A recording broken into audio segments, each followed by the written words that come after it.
అరే, ఈ మోషే అనేవాడు తను హెచ్చించేసుకుని, తనేమో మనకు లీడర్ అట, తన అన్నయ్య అయినటువంటి అహరోనేమో ప్రధాన యాజకుడట. మరి మేమేం తక్కువ చేసాం, నాకేం తక్కువ అన్నట్టుగా కొరాహు 250 మందిని యాజకులలోనే, ఈ యొక్క లేవీలలోనే మోషేకు విరోధంగా లేపాడు.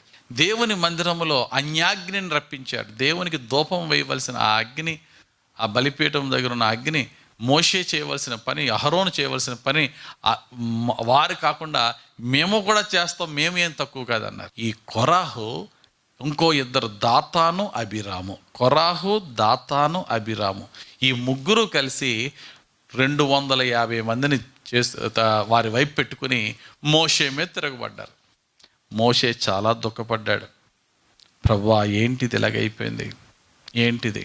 ఈ యొక్క అన్నతమ్ముల మధ్య